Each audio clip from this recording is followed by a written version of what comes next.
Olá, sejam bem-vindos ao Tejam Podcast, Judiciário Amazonense ao seu alcance. Você que nos ouve ou nos assiste, nós agradecemos a sua audiência. Eu sou a Vanessa Brito, jornalista. Ao meu lado, na bancada desta edição, eu tenho o colega Carlos de Souza. Tudo bem, Carlos? Tudo bem. Ambos fazemos parte da equipe de assessoria de comunicação do Tribunal de Justiça do Amazonas. E nós vamos receber neste episódio a juíza Ana Paula de Medeiros Braga Bussulo para falar sobre as ações do Grupo de Monitoramento e Fiscalização do Sistema Carcerário e Socioeducativo do Tejam. Seja muito bem-vinda, juíza Ana Paula. Eu estou muito contente pelo convite aqui que vocês fizeram para que eu possa representar em nome da desembargadora Luísa Cristina o GMF, que é o nosso tão falado Grupo de Monitoramento e Fiscalização do Sistema Carcerário e Socioeducativo. Doutora Ana Paula, a gente vai começar falando um pouco da sua trajetória, do seu currículo. A juíza Ana Paula Braga é formada no curso de Direito pela Universidade Newton Lins, na turma de 2001. Possui pós-graduação em Direito Processual pela Universidade da Amazônia, UNAMA, em convênio com o Instituto Professor Luiz Flávio Gomes. Ingressou na Defensoria Pública em 2004 e logo após na magistratura em 2006. E como todo magistrado do Tribunal de Justiça do Amazonas, a juíza Ana Paula também passou pelo interior do estado, começando pelas comarcas, principalmente as mais distantes, depois vem descendo até chegar à capital, ou subindo, se tiver no caso do Baixo Amazonas aqui.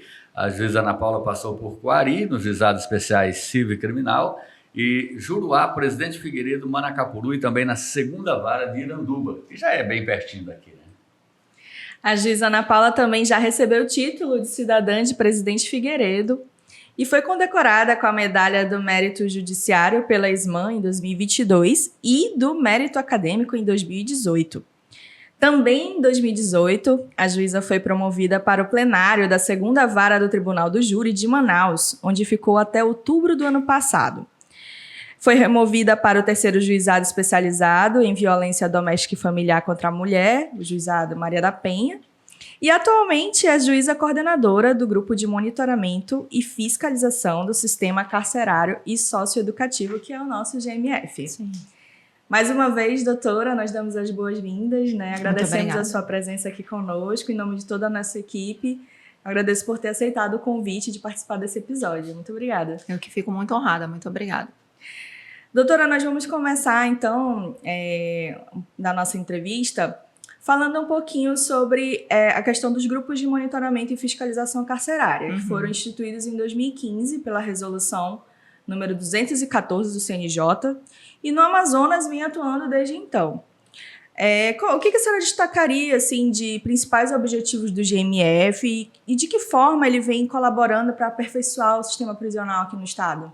Eu acho que, na verdade, todo mundo, quando pensa em GMF, Grupo de Monitoramento e Fiscalização, pensa logo que o nosso único papel é só monitorar e fiscalizar as unidades prisionais. Eles até esquecem um pouco que o GMF ele também fiscaliza e monitora o sistema socioeducativo, O socioeducativo acaba ficando de lado.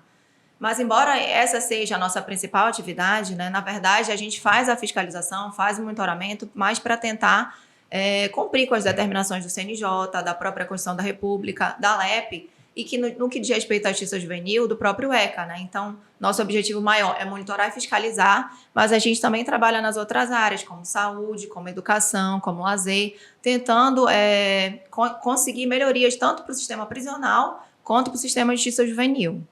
Isso em todo o país também, doutora? Isso em todo o país. E a gente trabalha, lembrando também, só para quem não tem conhecimento da nossa atividade como um todo, não só nas unidades prisionais e nos centros socioeducativos da capital, mas também do interior, e abarcamos também as delegacias de polícia da região metropolitana e as mais distantes. Então, assim, a nossa demanda é muito grande, porque não envolve apenas as unidades prisionais. Se fossem só as unidades prisionais, nós teríamos 8 englobando capital e interior, mas trabalhamos também com a demanda dos centros socioeducativos e das delegacias de polícia. Agora, doutora, o combate à tortura e a vigilância das condições carcerárias tem sido um trabalho intenso por parte do GMF, e esse trabalho muitas vezes é até incompreendido. Eu cito a questão da audiência de custódia, por exemplo, que muitas pessoas não entendem o objetivo da audiência de custódia, que acaba desafogando o sistema carcerário, e até porque se não tivesse audiência de custódia hoje, a média de 20 processos todo dia aí, você imagina quantas pessoas estariam entrando por mês no Sim, sistema com carcerário, certeza. com menos gente saindo, né? O que a senhora pode falar em relação ao GMF, trabalho que é realizado hoje pelo GMF no Em Amazonas? relação a essa parte da tortura, desse Exatamente, acompanhamento, né? Bom, nós temos também em paralelo um trabalho junto à audiência de custódia, né? A coordenação agora que está nas mãos do desembargador Pascarelli, vemos desenvolvendo também um plano de ação junto à audiência de custódia para tentar levar algumas melhorias, né? Exatamente também em relação a essa questão das denúncias que são formuladas por ocasião da audiência de tortura, de tratamentos desumanos e degradantes. Para isso, nós temos um GT específico que vem atuando nessa área com a coordenação do Dr. Edson. Então, estamos trabalhando com demandas dessa natureza, inclusive em parceria com o Ministério Público e com a Defensoria Pública na parte ligada aos direitos humanos, para que a gente possa elaborar um fluxo entre as instituições para apurar essas denúncias, né? E a desembargadora Luísa também acha esse tema muito caro para o GMF. Nós temos tido todo o cuidado para desenvolver esse fluxo, para que ele possa abarcar todas as instituições e ser um fluxo claro, que a gente possa ter clareza na condução desses trabalhos. Porque nós normalmente recebemos denúncias de tortura pelos nossos canais de comunicação do GMF. O principal canal de comunicação seria o e-mail institucional mesmo. E quando nós recebemos o procedimento que é tomado pelo grupo e que até é próprio inserido na resolução 214 do CNJ, é que a gente autue o procedimento administrativo no SEI, né, com aquela petição inicial que a pessoa encaminhou, ou com uma denúncia formalizada pura e simples mesmo, sem grandes formalidades.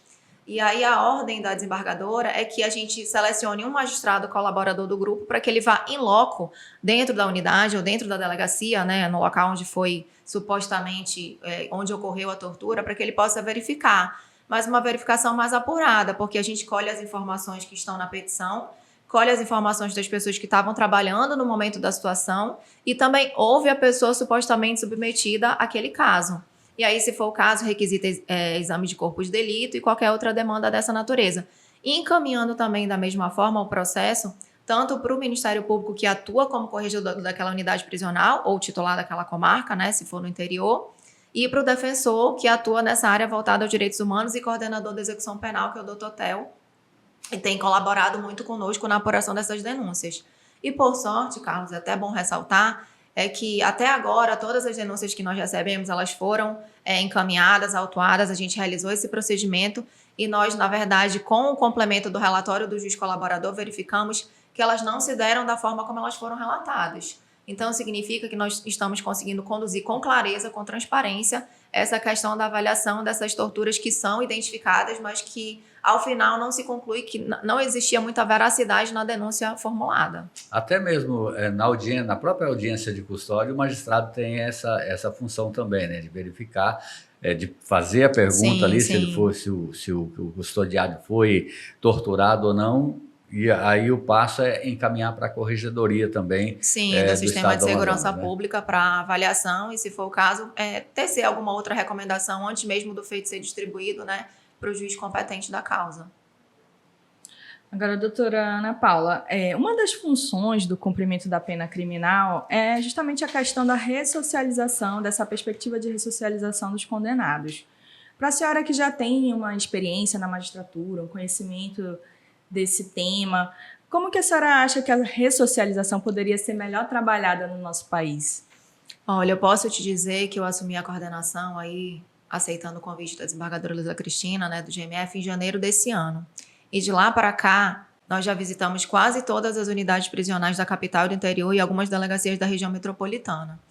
E o que a gente verifica, na verdade, é que essas pessoas privadas de liberdade, elas passam 22 horas do seu dia recolhidas nas celas.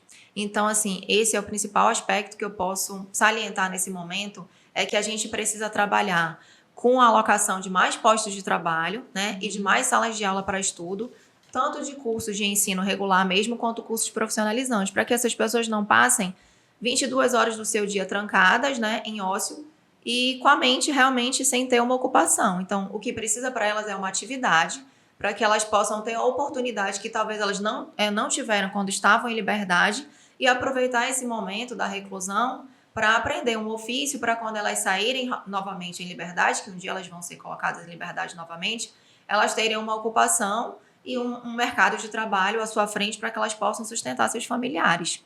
Então, a gente tem trabalhado muito nessa frente, né? Tem conseguido também, junto à SEAP, novos postos de trabalho, tem conseguido também monitorar todas as unidades prisionais, montar, na verdade, né, biblioteca em todas as unidades prisionais para que 100% das pessoas privadas de liberdade possam ter acesso à leitura e remir a sua pena pela leitura, no caso dos condenados, né?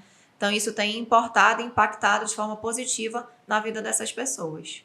Agora, doutora, o GMF também trabalha com a questão dos mutirões carcerários, né? Recentemente, inclusive, teve um no Brasil todo, né? Um mutirão muito grande, diga-se de passagem. Esses mutirões, eles contribuem, lógico, para ver quem realmente já cumpriu a pena, quem está provisoriamente, às vezes, lá por muito tempo, já passou até... você até citar um exemplo aqui, a magistrada pode falar com mais propriedade, né, sobre esse assunto. Uma pessoa que está lá provisoriamente presa por um furto de um celular, né, que a pena é relativamente pequena, e ele já passou desse tempo que poderia ficar preso, né? O mutirão verifica todas essas situações também, é isso? Sim, nesse caso específico do mutirão que aconteceu por determinação do CNJ, que durou o mês de agosto e começo de setembro, à época, né, a ministra Rosa Weber, então presidente aí do CNJ do STF, ela editou uma portaria específica. Então, nesse caso, o mutirão foi feito de forma eletrônica, né, em todos os tribunais do país, mas eram para casos determinados, né, enquadrados na portaria.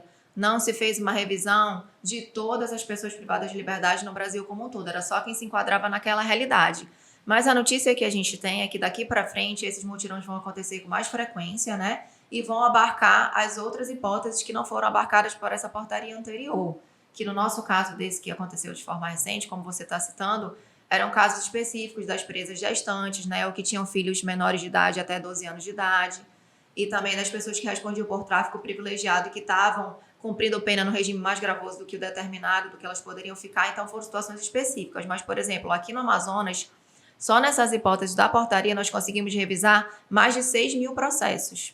E no Brasil inteiro, pelo levantamento dos dados do CNJ, 21 mil pessoas foram colocadas em liberdade, ou com medidas cautelares, ou sem medidas cautelares, mas enfim, foram colocadas em liberdade, foram tiradas do cárcere, o que com certeza desafogou a superlotação do sistema prisional como um todo.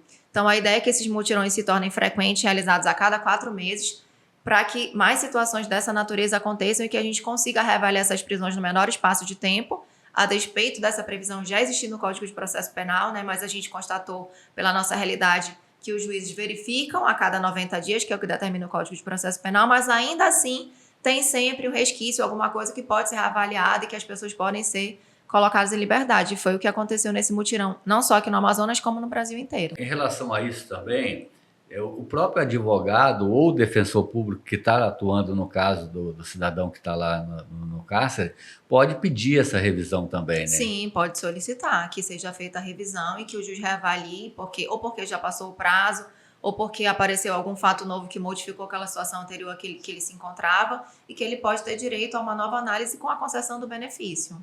Recentemente foram lançados aqui no estado os escritórios sociais, né? Em parceria com o Conselho Nacional de Justiça, pelo programa Fazendo Justiça.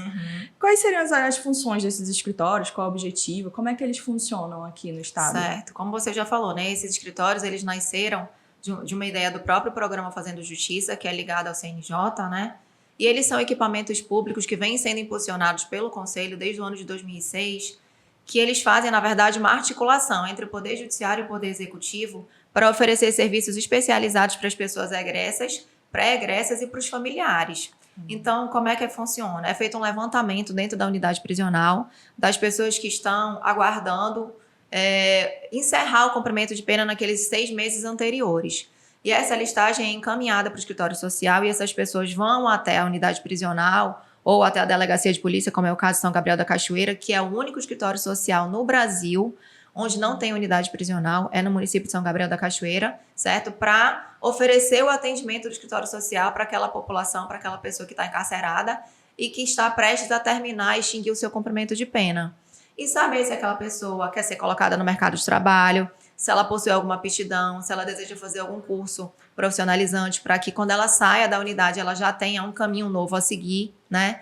Então, a gente chama de tratamento para a porta de saída, para que aquela pessoa esteja envolvida, não só ela com seus familiares, como a condição de liberdade que até então ela não vislumbrava dentro do cárcere. Se ela precisa também da expedição de algum documento, né? Isso também é viabilizado por meio do escritório social. Então, é todo um atendimento feito pela equipe multidisciplinar que envolve não só a pessoa, quanto os seus familiares também, para dar esse suporte para essa saída do cárcere. Ah, entendi. E a senhora citou também São Gabriel, né? Sim. Recentemente teve até uma ação, né, do Abril Indígena para populações lá em relação Sim. ao direito, né, dos encarcerados. Queria que a senhora comentasse também um pouquinho essa especificidade, né, de São Gabriel, que tem uma população indígena, né, reconhecida no país, relevante, no país né? inteiro, né? E a senhora citou o caso do escritório social, mas também essas outras ações para essa população. Sim. Exatamente por isso que São Gabriel foi escolhido para ter essa oportunidade, né, de funcionar como o primeiro escritório social do Brasil onde não há unidade prisional. Porque essa veiculação até então era feita onde tinha unidade prisional, era interessante que tivesse escritório social para essa pessoa ter essa porta de saída. E aí, um ponto interessante é que São Gabriel foge, né, é exceção a essa regra, mas também por conta dessa realidade diferenciada que eles vivenciam, né, da população indígena que é muito presente lá no município e que tem outras dificuldades decorrentes dessa própria condição. Então, procurou se instalar escritório social lá em São Gabriel como forma de se verificar se seria viável que outras comarcas que não possuem unidade prisional tivessem um escritório social para atendimento. E até então, a equipe de lá está muito engajada, tem feito vários treinamentos com o programa Fazendo Justiça por meio da nossa consultora estadual, a Luana Marley, né? E eles têm tido um ótimo aproveitamento. Eu acho que com certeza depois essa ação vai ser levada adiante para outras comarcas também. Você também é uma referência, né, para outros estados com também. certeza. Bom, doutora, só esse ano o GMF instituiu aí, na estrutura aqui do GMF do Amazonas, 3 grupos de trabalho interinstitucionais, sendo eles o Saúde Mental e Justiça Criminal, Enfrentamento à Tortura e dos Povos Indígenas e Justiça Criminal, que a senhora acabou de falar também, né? Quais os objetivos dessas ações, desses grupos? Olha, esses grupos de trabalho, eles vêm trabalhando desde março, né, com reuniões mensais, né, uma vez por mês. É um grupo bastante eclético, formado pelos diversos atores do sistema de justiça criminal, né, e é um espaço destinado mesmo à interlocução, ao diálogo, né, à formulação de ideias, sugestões, para que cada uma dessas áreas elas tenham um trabalho diferenciado. Por exemplo, o de saúde mental e justiça criminal, nós temos a resolução 487, agora de 2023 do CNJ, que estipula um prazo para que a gente desative as enfermarias psiquiátricas, né? Entendendo a resolução que aquelas pessoas que estão ali recolhidas, elas não têm um problema, elas na verdade têm um problema de saúde mental e precisam ser tratadas dessa forma, sendo encaminhadas para uma unidade de saúde, com um atendimento integral nesse sentido. Então, a resolução estabelece um prazo de 6 meses para a desativação dessas enfermarias e o grupo está funcionando exatamente para a formulação desse plano de ação para que a gente possa desativar essas 2 unidades que funcionam atualmente, tanto a feminina quanto a masculina, e para que essas pessoas sejam realocadas na rede estadual mesmo de saúde. Então, esse seria o primeiro aspecto em relação à saúde mental. Em relação à tortura, acho que o nosso maior desafio, que é um grupo conduzido aí com a coordenação do Dr. Edson, é exatamente o fechamento desse fluxo que eu falei para vocês ao início da entrevista, né? A gente precisa estabelecer um fluxo entre todas as instituições para que a gente fale a mesma linguagem no que se refere à avaliação da tortura, dos maus tratos e desses outros tratamentos cruéis ou degradantes que porventura venham acontecer dentro das unidades ou dentro das delegacias. Mas é claro que a gente vai trabalhar também com ramos na audiência de custódia, porque é a porta de entrada do Poder Judiciário e é onde a gente normalmente tem essa primeira notícia em relação à supostamente tortura praticada pelos policiais militares, já não seria dentro da própria unidade. Então, eles têm trabalhado muito esse aspecto. E os povos indígenas é toda essa questão diferencial que a gente tem em relação à grande parte da nossa população, que é formada por várias etnias, né? Então, a gente precisa ter um olhar diferenciado para essa população, não só quando ela está no cárcere, mas quando ela está fora do cárcere também, para que ela tenha outras oportunidades que normalmente ela não tem. Então, esse trabalho todo ele vem sendo desenvolvido ao longo do ano de 2023, né? Cada grupo desse tem um juiz coordenador. E agora, ao final do ano, a gente planeja fazer uma reunião, né, dos 3 grupos de trabalho, um fechamento mesmo do ano, com todos os planos de ação elaborados, com a apresentação de proposta, tanto para a desembargadora Luísa quanto para a desembargadora Nélia, de tudo que foi que a gente conseguiu desenvolver ao longo do ano. Certo. Doutora Ana Paula, a administração do sistema carcerário, a gente sabe que compete ao Poder Executivo, né? No caso, polícia na esfera federal, no caso dos presídios federais, né? Os presídios estaduais são de competência do governo do estado. Queria que a senhora comentasse um pouco como é que está essa relação com as outras instituições. Por exemplo, no caso da SEAP, tem avançado esse diálogo? E também não só a SEAP, mas outras instituições, outros parceiros. Como está essa relação do GMF? Na verdade, nós formamos um sistema, né? Tanto o sistema de justiça criminal quanto o sistema de justiça juvenil. E a gente tem sempre, né, a orientação da desembargadora Luísa, que a gente trabalhe sempre na base do diálogo, né? Até porque é a melhor forma de a gente conseguir atingir os nossos objetivos, né? Então, desde o início da gestão da desembargadora, em janeiro, a gente tem feito reuniões constantes, não só com a SEAP, como também com a Sejust, para trabalhar a parte do socioeducativo, né? Nós fazemos as nossas inspeções e colocamos no nosso relatório as nossas recomendações, as nossas sugestões. Isso depois é tratado também numa reunião com os respectivos secretários das pastas, para que a gente possa melhorar cada vez mais os espaços físicos das unidades, né? E a nossa interlocução como um todo também. Eu acho que, assim, o diálogo é a chave desse nosso sucesso, digamos assim, se é que eu posso colocar dessa forma, porque temos apenas um ano de gestão, mas eu acho que nesse um ano nós conseguimos desenvolver e atuar em várias frentes de trabalho ao mesmo tempo. Então, o diálogo tem sido primordial para isso. Bom, doutora, para finalizar aqui a nossa entrevista, a gente finaliza geralmente entrando um pouco mais na intimidade dos entrevistados, né? E a nossa pergunta é o seguinte, no caso específico da doutora, a mãe médica pediatra, o pai um baita de um historiador e advogado. Na hora de escolher ali para estudar direito, partiu de quem? Ou foi da própria magistrada? Não, vou fazer direito porque eu gostei do direito. Não, Carlos, na verdade, assim, somando toda a família Braga como um todo, né, nós temos mais de 30 pessoas formadas em direito. Olha só. Então, assim, coitada, minha mãe sozinha, médica, não ia conseguir levar adiante esse sonho dela de eu fazer medicina, até porque eu sempre tive muito medo de sangue, então não tinha como partir para esse lado. E eu sempre gostei muito da leitura, sempre via meu pai, né, desde cedo lendo, acompanhando as entrevistas dele, as reportagens que ele dava, sempre envolvido ou com política, né, ou com a própria área do direito. Então, assim, sempre despertou esse interesse por esse lado do direito, pela convivência com ele mesmo, do trabalho dele, que eu admirava, o trabalho dele e admiro até hoje. Então, eu sempre quis fazer faculdade de direito por causa disso. Medicina ou direito, teria uma outra coisa? Eu cheguei a fazer vestibular para psicologia, né, e cheguei até a cursar 2 períodos de psicologia ainda, mas vi que, assim, não era muito para mim, a minha paixão era pelo direito mesmo, e aí acabei trancando psicologia e segui com direito.